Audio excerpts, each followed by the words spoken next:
Montana Territory, 1882, the wind carried the smell of pine and gunpowder over the scorched remains of the wagon. Cecily Kline stood barefoot in the dirt, her dress torn at the hem, arms around the two small children clinging to her sides.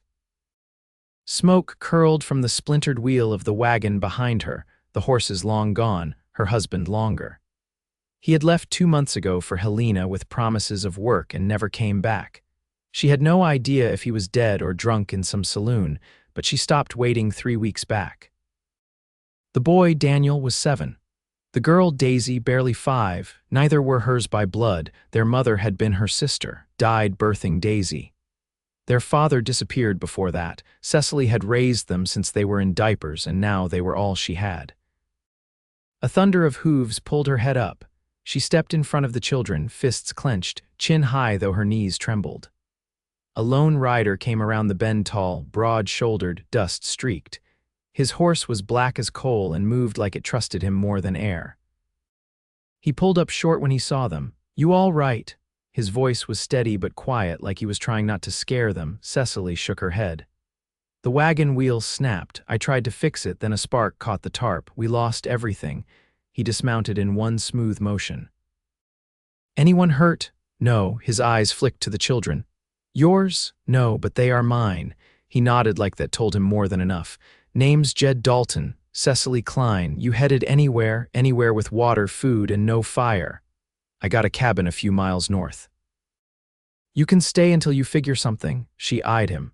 His coat was worn, shirt unbuttoned at the collar. No badge, no blood, just a man with sunburned hands and eyes that looked like they had seen too much and stayed kind anyway. "You could be anyone," she said. He gave a short nod.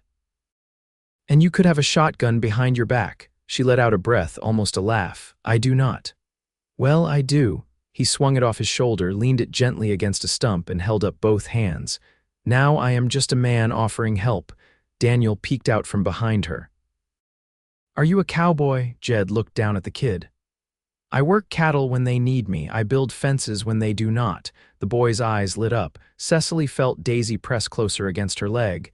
"I do not know if we should trust you," Cecily said. "Then do not," Jed replied.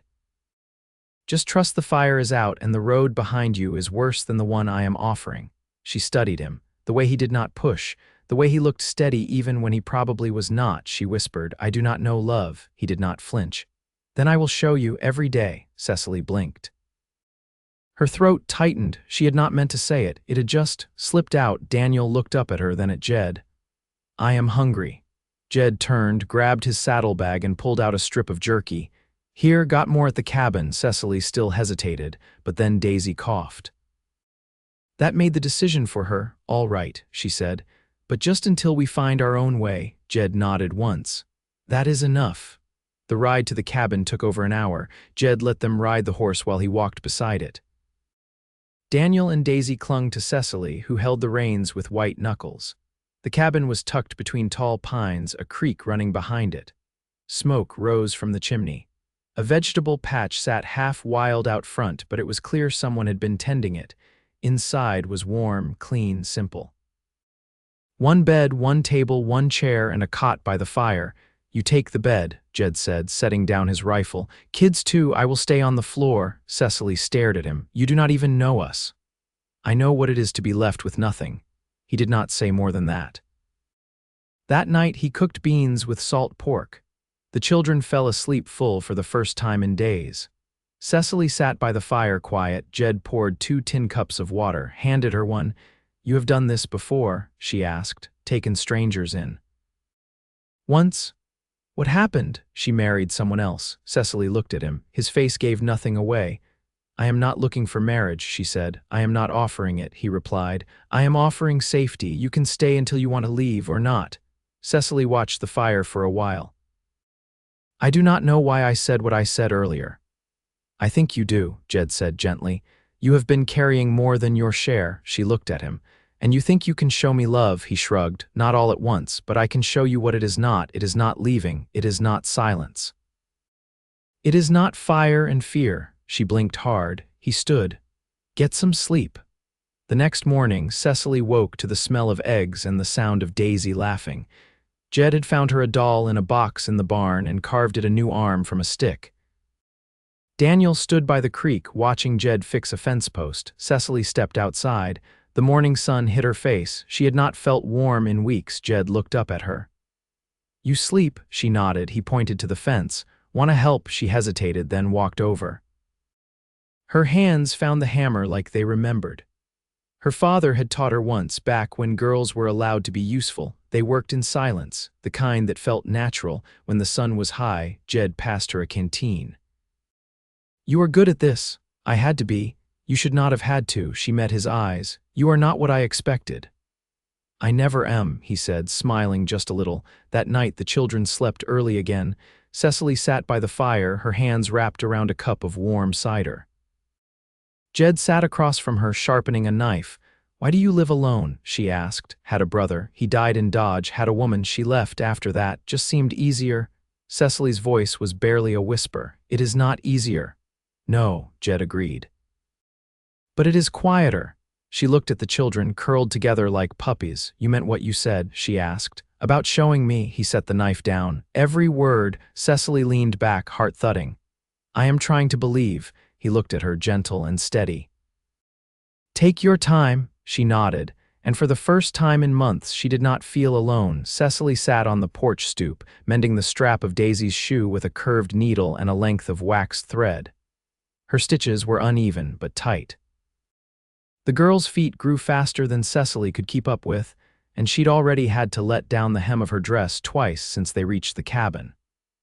In the yard, Daniel crouched beside a row of beans, poking the soil with a stick, asking questions Jed answered in few, patient words. "You always plant them in twos?" Daniel asked, squinting up at him. "Sometimes threes," Jed said, adjusting his wide-brimmed hat against the light. "That way if one don't take, the others got a chance.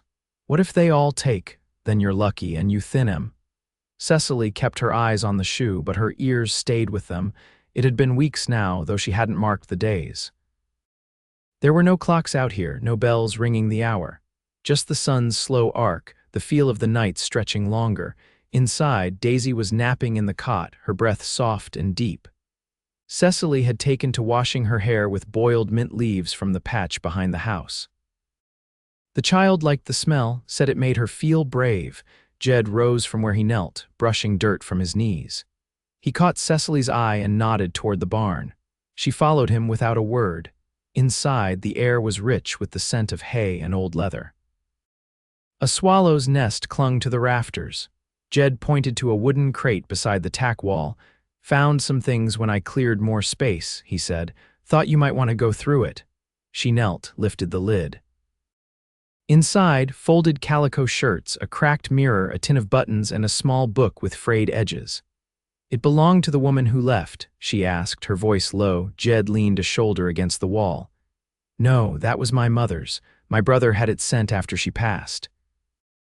"I didn't open it till now." Cecily touched the edge of the book's cover. "Why now?" He studied her for a long moment. Felt like something worth sharing.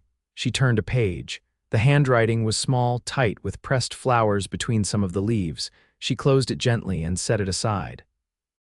"I'll keep it safe," she said. He nodded once. "There's a sewing frame, too, in the loft." She raised an eyebrow. "You sew?" "I patch what I rip. That's about where it ends." "I can do more than that," she said. "If there's muslin, I could make the girl a new chemise." "There's muslin." Cecily stood, dusting her palms. "You've been holding back." "I've been waiting to see what you do with what you already had." That evening, the wind picked up, scattering pine needles across the clearing. Jed brought in extra firewood while Cecily boiled broth from the bones of a rabbit he'd trapped. She added onion, a leftover potato, crushed juniper for flavor. Daniel and Daisy sat cross-legged by the hearth, playing a game that involved counting knots in the floorboards. When the stew was done, Cecily ladled it into bowls and handed one to Jed. He took it with a quiet thank you and sat on the floor near the fire. "I used to think winter was the worst time," he said, breaking off a piece of bread. She glanced at him. "And now I think it's the best. Everything slows down. People can't run so fast." She looked down at her own bowl. The broth was thinner than she liked, but it was hot and filled her belly. "You think I've been running?" she asked. Jed dipped his bread in the stew. "I think you've been surviving." "That's not the same." Cecily set her bowl aside. "You don't talk much about yourself. You ask small," he said. "I answer small." She leaned back against the wall. "What did your mother teach you?" He looked into the fire. "Not to lie, not even to be kind." "That stayed with me." Cecily did not speak for a while. The fire's light flickered across her face, warming her cheeks. She turned her head toward him. "I watched my father die slow from a broken back," she said. "He didn't cry out once, but I did. I cried for both of us." Jed didn't shift, didn't offer comfort she hadn't asked for. "After that, I stopped asking for things," she said. "You're allowed to ask here," he said. She studied him. "If I ask for more than you want to give, then I'll say so." She nodded once. "That's fair." The wind howled against the shutters, but the fire held steady. Daniel had fallen asleep against the hearthstones. Daisy curled beside him, her thumb tucked in her mouth. Cecily rose to gather them, lifting Daisy with care. Jed moved to take Daniel, cradling the boy like someone who'd done it before. When the children were settled, she lingered by the doorway, watching the fire die down. Jed stood beside her, his voice barely above a breath. "You still don't know love," she turned to him. "I'm starting to know what it isn't." He touched her hand, only briefly, enough to promise not to press. "That's a beginning," he said. She nodded. "Then I suppose we keep going." The air turned sharper as September settled into the pines. Mornings came with frost on the water bucket, and the trees on the ridge hinted at gold. Cecily rose earlier now, not from habit, but because it gave her the quiet to think.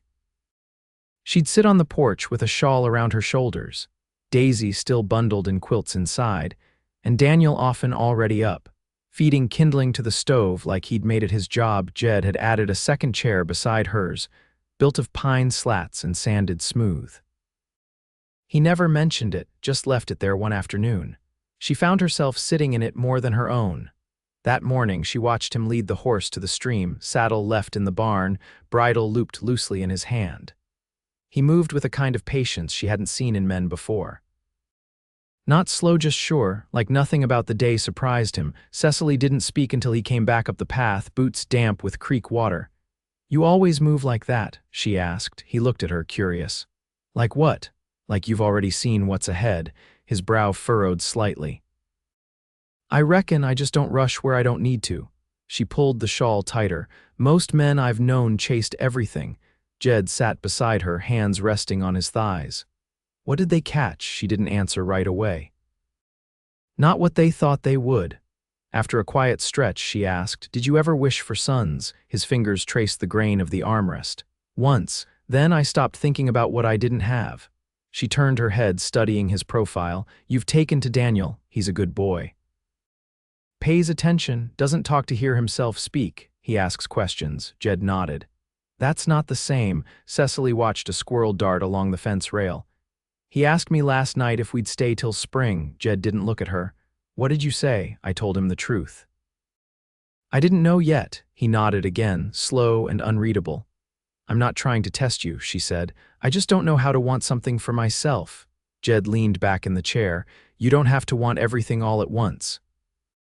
You just have to know what you don't want anymore." She closed her eyes against the wind. "I don't want to be beholden. You're not. I don't want to feel like I owe you. You don't." She opened her eyes, met his gaze. "Then what am I to you?" Jed didn't look away. "You're someone I want to keep safe. Doesn't mean I own you. Doesn't mean you owe me a damn thing." Cecily stood, folded the shawl over the porch rail. "Then I'll help you today, whatever needs doing." He followed her lead, rising with a quiet grunt of effort. "The barn roof's got a corner coming loose. Shingles'll blow off if we don't fix it." They worked all morning, him on the ladder, her handing up nails and holding the base steady. Daniel kept watch from below, calling out when Jed's hammer missed its mark. Daisy wandered nearby with a strip of cloth wound into a doll's sling, carrying a stone like it was a baby. Cecily didn't stop her. By midday, the sky turned pale and hunger drove them inside.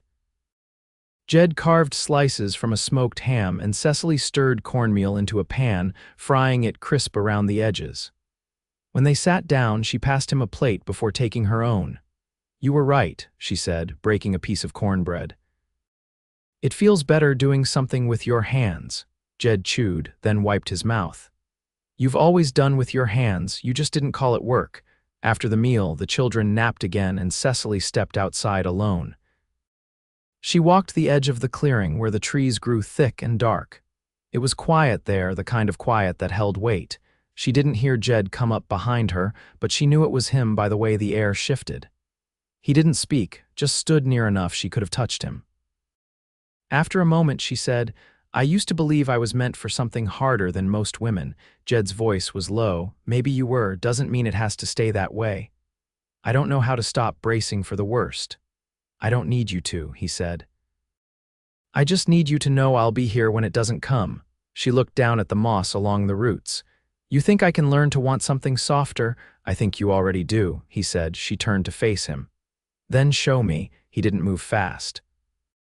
He just reached out, like it was the most natural thing, and touched her cheek with the back of his hand. She didn't flinch.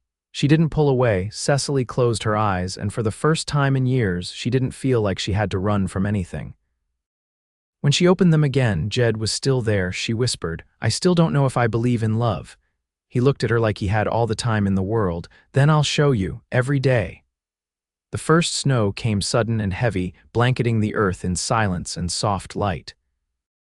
Jed had just finished stacking the last of the chopped wood beneath the overhang when the flakes thickened. Cecily watched from the window, Daisy on her hip, both of them still in woolens from the morning's chores. The girl's nose pressed against the glass, wide-eyed at the falling white. Jed shook out his coat and stepped in, stomping his boots gently on the threshold. Cecily handed Daisy to Daniel, who sat cross-legged on the floor with his slate and chalk, then moved to hang his coat by the stove. "I've never seen snow come this early," she said, brushing a bit from his collar. Jed leaned slightly toward the warmth. "Happens once in a while up here. It won't last long, just the mountain reminding us who runs things." She picked up the kettle and poured a fresh cup. "You think we have enough food put by?" "We do," he said. "You've kept the root cellar better than I ever did." She handed him the cup and met his eyes. "I worry about what I can't see coming." "That's why I built the barn roof tighter this year," he said, sipping. "We can't outrun the weather. But we can be ready for it." Later that afternoon, Cecily found herself standing in the loft above the barn, wool blanket wrapped around her shoulders. Jed had gone to check the traps along the tree line. She could just make out his figure in the distance, moving slow but sure, the snow rising to his calves now. She stayed until she saw him turn back. When he returned, cheeks ruddy from wind, he carried 2 rabbits slung from a cord. He didn't knock the snow off his boots this time, just stepped in, set the animals on the table, and shook the flakes from his hat. Cecily stood from where she'd been hemming a pair of trousers. She took the rabbits without a word and fetched the knife. "You don't have to dress them," he said. "I know," she said, peeling off her apron and tying it again properly. "But I can." They worked quietly. Jed cleaned the blades while she skinned and quartered the meat. The stove crackled behind them. Daniel and Daisy played with cutouts she'd made from a flour sack the week before. When the work was done, Jed washed his hands in the basin and dried them on his trousers. Cecily put the meat on to simmer, then leaned against the counter, arms folded. "You ever think about leaving this place?" she asked, eyes on the window. He didn't answer right away. "I used to. Thought I'd go to Wyoming, maybe find land near the Wind River, but I stayed, never quite knew why." She turned toward him. "And now I think I was waiting." She didn't speak, only watched him. "I don't dream much anymore," he said, "but sometimes I see a house with more than one room. A barn full of stock, a woman at the table sewing something small. I never saw her face before." Cecily's throat caught. Jed stepped closer. "Now I do." Outside, the snow kept falling. Inside, the children's laughter rose and fell like a tide. She reached up and touched his sleeve, fingers light. "I stopped believing in dreams." "Then let's make something real." She lifted her chin slightly. "I don't want to be beholden. You're not. I need to choose it. On my feet, not on my knees." Jed's voice didn't waver. "Then stand beside me. That's all I ask." She looked away, then back. "You still mean what you said, that you'd show me every day?" "I haven't stopped," he said. She didn't smile, but her eyes softened and her voice came steadier than before. "Then I'll stay." He didn't reach for her. He let the words settle between them like snow on pine. "And tomorrow," she asked, "we'll haul in more feed, check the south fence, and maybe," he said, "I'll ask you to marry me." Her lips parted in surprise. "Not today," he added, "but soon." Cecily stepped forward, pressing her palm to his chest, feeling the slow, steady beat beneath. "Then I'll give you your answer when I know it's not fear speaking." Jed nodded, his eyes never leaving hers. "That's all I've ever wanted." And for the first time she believed him fully, not because he'd said it, but because he'd never stopped showing it. The wind had gone still, leaving the world in a hush beneath the snow. It was late November, and the sky pressed low, wool-gray and waiting. Inside the cabin, Cecily packed the last jar of pickled beans into the cupboard, counting the rows with her fingers. Jed was outside, sawing through a length of pine near the shed, his breath rising in short clouds. Daniel and Daisy sat at the table, their heads bent together over a hand-drawn game board Cecily had marked onto a scrap of linen. When she stepped out onto the porch, the cold bit through her sleeves, but she didn't flinch. Jed didn't look up from his work, but his voice reached her all the same. "You thinking of taking a walk?" She wrapped her shawl tighter.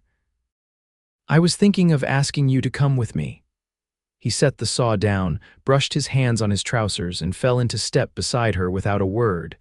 They walked past the barn, toward the rise that looked out over the valley. The snow had leveled the land into soft curves, the pines standing like watchmen in the stillness. Cecily didn't speak until they reached the clearing where the fence line ended. "I got a letter," she said. Jed turned slightly.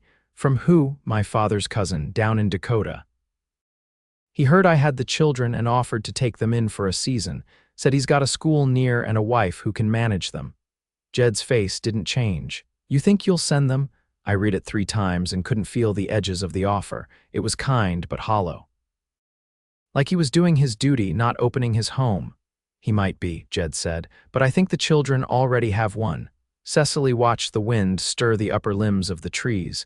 "I needed to hear that from someone who doesn't owe me." "You don't owe me either," he said. "But you stayed." She turned toward him. "I stayed because I saw what you never said. You didn't try to rescue me. You just made room." Jed's eyes didn't waver. "You needed room, not rescue." Cecily stepped closer. "And now I want something more." He waited. "I want to be your wife," she said, voice even. "Not because I'm afraid of the world, but because I'm not afraid of you." Jed's gaze softened. "Then let's build it together, not from what we lost, from what's here." She reached for his hand. He took it, rough palm fitting around hers like it had always belonged. They stood there as the light thinned, the valley wrapped in quiet. They married 2 days later, just after sunrise. Jed carved a band from a strip of birch, lined with copper he'd flattened from an old catch hinge. Cecily wore a dress she'd sewn from the muslin he'd once found in the barn. Daniel stood beside Jed, holding a sprig of dried sage. Daisy clutched her doll with the carved arm and wore a crown of pine needles Cecily had helped her tie with thread. There was no preacher. Just a promise spoken plain beneath the eaves, with the pines listening and the sky wide above. Cecily looked into Jed's eyes and said she would walk beside him, build with him, and never again live as though she were waiting for the world to turn cruel. Jed promised he'd never leave unless she asked him to, and even then, he'd wait at the place where he last saw her. Afterward, they ate cornbread and cider by the fire, the children curled beside them, the dogs that had wandered in over the seasons sleeping at their feet. Jed reached for her hand under the table and held it there, not to claim her, but to anchor them both. The days grew shorter. Cecily taught Daniel to read aloud from the ledger book. Jed showed Daisy how to tie knots that wouldn't slip. In the evenings, Cecily sewed little shirts from the leftover cloth and patched Jed's coat where it had begun to wear thin at the elbow. One morning, after the last snowfall had melted into the earth and the streams ran swift again, Cecily found Jed on the porch, carving a cradle rail. He didn't look up when she stepped out. "You're making it early," she said. He paused. "I thought we might need it." She placed his hand over her belly. "We will." He looked at her then, eyes wide with something too deep for words. She sat beside him and he leaned his head against her shoulder. The cabin grew fuller in the seasons that followed, more laughter, more hands to help, more warmth even in the coldest months. They built an extra room with timber from the ridge. Jed added a window so Cecily could sew in the light. She planted herbs outside the door. Daisy grew tall and quick with a stubborn streak. Daniel learned to shoe a horse by 13 and could recite the Psalms with his eyes closed. They didn't speak often of what came before. But when the wind howled or the fire burned low, Jed would reach for Cecily's hand and she'd hold fast, neither of them needing more than that. And when the world felt too big, too uncertain, they'd walk up to the ridge at dusk and stand together, watching the fields below, steady in the life they had built. They never left. They never needed to, they had already arrived.